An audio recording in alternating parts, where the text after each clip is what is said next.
నమస్తే సర్కార్ ఇండియాకు స్వాగతం. రాష్ట్ర కాంగ్రెస్ నాయకులు మట్టా దయానంద్ జన్మదిన వేడుకలకు నియోజకవర్గంలో వేలాది మంది కాంగ్రెస్ పార్టీ శ్రేణులు పాల్గొన్నారు. వేలాదిగా తరలి వచ్చిన అభిమానులతో సత్తుపల్లి పట్టణం జనసంద్రమైంది.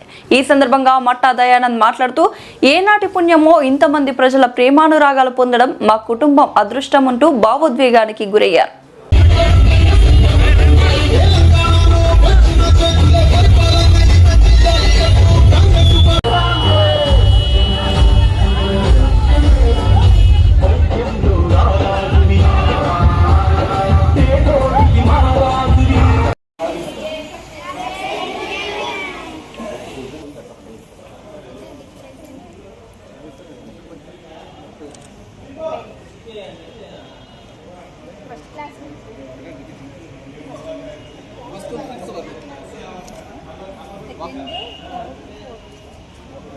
ఈరోజు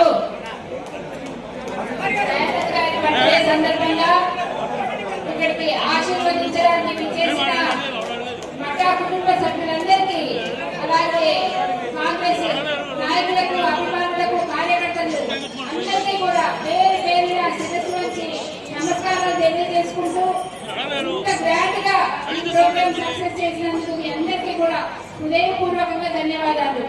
అలాగే అందరికీ కూడా మరి ఒకసారి నూతన సంవత్సర శుభాకాంక్షలు తెలియజేసుకుంటున్నాను. ఒకటే మేము చేసిన తప్పు సంస్కృతిలో ఏంటంటే దూరాన్ని అరికట్టడం, వ్యక్తిని అరికట్టడం, మాఫియాన్ని అరికట్టడం. అది కనుక మీద ప్రోత్సహించినట్టయితే ఈరోజు సత్యపల్లిలో 120 కిలోమీటర్లు వచ్చింది. అదొక్కడే మేము చేసిన తప్పు. ఎక్కడైతే మన పిల్లలు చెడిపోతున్నారు, మన కుటుంబాలు చెడిపోతున్నారు ఉద్దేశంతో మేము మొదటగా చేసినప్పుడు ఒకే నిర్ణయం తీసుకున్నాం. ఈ సత్యపల్లి ప్రాంతంలో ఎలాంటి క్రికెట్ పెట్టికలు కానీ, ఎలాంటి కోడి పందాలు కానీ, ఎలాంటి బ్యాకప్ స్థావరాలు కానీ కూడా ఒక నిర్ణయం తీసుకున్నాం. ఆ నిర్ణయానికి ఈరోజు కట్టుబడున్నాం. అది అరికట్టితే ఈ రోజు సైబర్ నేరం అని చెప్పి ఎంతో మంది కుటుంబాలు సత్యపల్లి ప్రాంతంలో యువత చెడిపోయే పరిస్థితి తీసుకొచ్చారు. కొన్ని వేల మందికి ఈ రోజు ఆ సైబర్ నేరంతో సంబంధాలు కల్పించారు. ఇలాంటి నాయకులు కావాలా, ఇలాంటి మనకి చదువులు కావాలా, మీరు ఒకసారి ఆలోచించుకోండి. వాళ్ళు చేసే ప్రతి పని ఇక్కడున్న యువత మీద చాలా ఎఫెక్ట్ చూపిస్తుంది.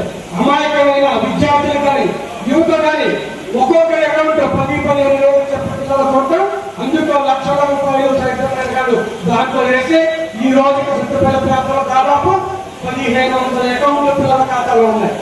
వాళ్ళందరూ ఎవరు బాధ్యతలు, వాళ్ళ పరిస్థితి పెట్టుకుని ఎవరు బాధ్యతలు, వాళ్ళ నేరకేంద్రానికి ఎవరు బాధ్యతలు అని వాళ్ళ పైగా వెళ్తే మనం వాళ్ళకి ఒక్కసారి ఈ సొంతపల్లి ప్రాంతం నీతి నిజాయితీ ఉండే ప్రాంతం కావాలా,